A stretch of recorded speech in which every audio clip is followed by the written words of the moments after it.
साहित्य प्रथम वर्ष के विद्यार्थियों, द्वितीय प्रश्न पत्र की पुस्तक से हम अध्ययन कर रहे हैं जयशंकर प्रसाद की कहानी आकाशदीप का। इसके प्रथम भाग में हम जयशंकर प्रसाद के जीवन परिचय को पूरी तरह से जान चुके हैं। द्वितीय भाग में जयशंकर प्रसाद की कहानी आकाशदीप का प्रारंभ कर चुके हैं और अब हम पृष्ठ संख्या 37 से प्रारंभ करते हैं। तुम्हें इन लोगों ने बंदी क्यों बनाया? वणिक मणिभद्र की पाप वासना ने। तुम्हारा घर कहाँ है? जाह्नवी के तट पर। चंपा नगरी की एक क्षत्रिय बालिका हूँ। पिता इस मणिभद्र के यहाँ प्रहरी का काम करते थे। माता का देहावसान हो जाने पर भी मैं पिता के साथ नाव पर ही रहने लगी। 8 बरस से समुद्र ही मेरा घर है। तुम्हारे आक्रमण के समय मेरे पिता ने ही 7 दस्युओं को मारकर एक जल समाधि ली।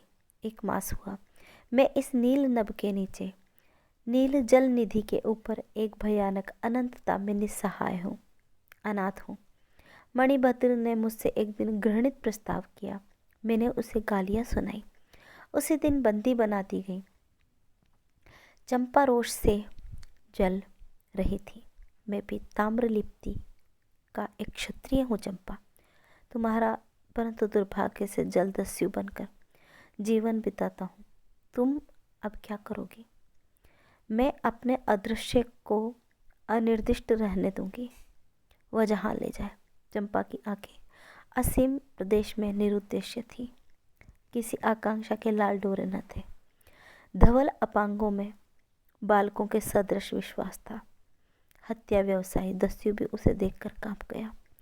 उसके मन में एक संभ्रमपूर्ण श्रद्धा यौवन की पहली लहरों को जगाने लगी। समुद्र वक्ष पर विलंबमयी राग रंजित संध्या थिरकने लगी। चंपा के असंयत कुंतल उसकी पीठ पर बिखरे थे। दुर्दांत दस्यु ने देखा अपनी महिमा में अलौकिक एक तरुण बालिका। वह विस्मय से अपने हृदय को टटोलने लगा। उसे एक नई वस्तु का पता चला, वह थी कोमलता। उसी समय नायक ने कहा, हम लोग द्वीप के पास पहुंच गए। बेला से नाव टकराई। चंपा निर्भीकता से कूद पड़ी। मांझी भी उतरे। बुद्धगुप्त ने कहा, जब इसका कोई नाम नहीं है तो हम लोग इसे चंपा द्वीप कहेंगे। चंपा हंस पड़ी। 5 बरस बाद शरद के धवल नक्षत्र नील गगन में झलमला रहे थे। चंद्र की उज्जवल विजय पर अंतरिक्ष में शरद लक्ष्मी ने आशीर्वाद के फूलों और खीलों को बिखेर दिया। चंपा के एक उच्च सौध पर बैठी हुई तरुणी चंपा दीपक जला रही थी। बड़े यत्न से अभ्रक की मंजूषा में दीप धरकर उसने अपनी सुकुमार उंगलियों की डोरी खींची। वह दीपाधार ऊपर चढ़ने लगा। भोली भाली आंखें उस पर चढ़ते चढ़ते चढ़ते बड़े हर्ष से देख रही थी।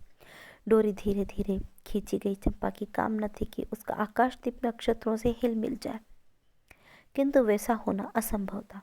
उसने आशा भरी आंखें फिरा ली। सामने जल राशि का रजत श्रृंगार था। वरुण बालिकाओं के लिए लहरों से हीरे और नीलम की क्रीड़ा शैल मालाएं बन रही थी और वे मायाविनी छलनाएं अपने हंसी का कलनाद छोड़कर छिप जाती थी। दूर दूर से धीवरों का वंशी झनकार उनके संगीत का मुखरित होता था। चंपा ने देखा कि तरल संकुल जल राशि में उसके कंडील का प्रतिबिंब अस्त व्यस्त था। वह अपनी पूर्णता के लिए सैकड़ों चक्कर काटता था। वह अनमनी होकर उठ खड़ी हुई। किसी को पास न देखकर पुकारा, जया। एक श्यामा युवती सामने आकर खड़ी हुई है। वह जंगली थी।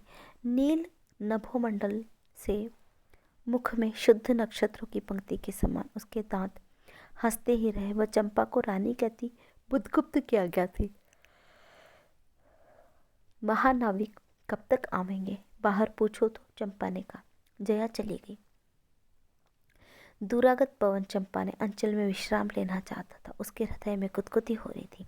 आज न जाने क्यों वह बेसुध थी। एक दीर्घकाय दृढ़ पुरुष ने उसकी पीठ पर हाथ रखकर चमत्कृत कर दिया।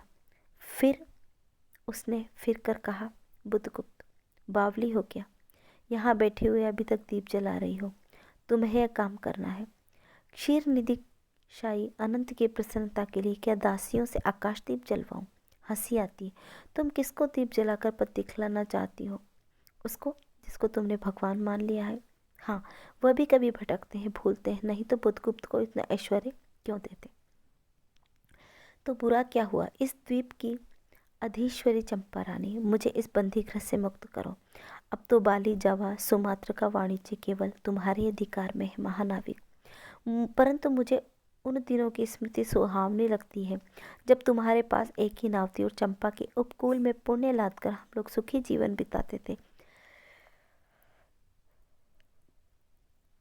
इस जल में अगणित बार हम लोगों की तरी आलोकमय प्रभात में तारिकाओं की मधुर ज्योति में थिरकती थी। बुद्धगुप्त, उस विजन अनंत में जब माझी सो जाते थे, दीपक बुझ जाते थे, हम तुम परिश्रम से थक कर पालों में शरीर लपेटकर एक दूसरे का मुख क्यों देखते थे?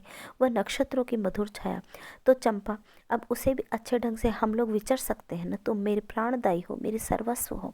नहीं नहीं, तुमने दस्युवृत्ति छोड़ दी, परंतु हृदय वैसा ही अकरुण, सतृष्ण और ज्वलनशील है। तुम भगवान के नाम पर हंसी उड़ाते हो, मेरे आकाशदीप पर व्यंग करते हो। नाविक, उस प्रचंड आंधी में प्रकाश की एक किरण के लिए हम लोग कितने व्याकुल थे। मुझे स्मरण है, मैं छोटी थी, मेरे पिता नौकरी पर समुद्र में जाते थे, मेरी माता मिट्टी का दीपक बांस की पिटारी में भागीरथ के तट पर बांस के साथ ऊंचे टांग देती थी। उस समय वह प्रार्थना करती, भगवान मेरे पथ भ्रष्ट नाविक को अंधकार में ठीक पथ पर ले चलना। और जब माता पिता बरसों पर लौटते तो कहते, साध्वी, तेरी प्रार्थना से भगवान के संकटों में मेरी रक्षा की है। वह गदगद हो जाती, मेरी माँ, आह नाविक, वह उसी की पुण्य स्मृति है। मेरे पिता, वीर पिता की मृत्यु के निष्ठुर कारण जलदस्यु, हट जाओ। सहसा चंपा का मुख क्रोध से भीषण होकर रंग बदलने लगा। महानाविक ने कभी यह रूप न देखा था। वह ठठाकर हंस पड़ा। यह क्या चंपा, तुम अस्वस्थ हो जाओगी? सो रही, कहता हुआ चला गया। चंपा मुट्ठी बांधे उन्मादिनी सी घूमती रही।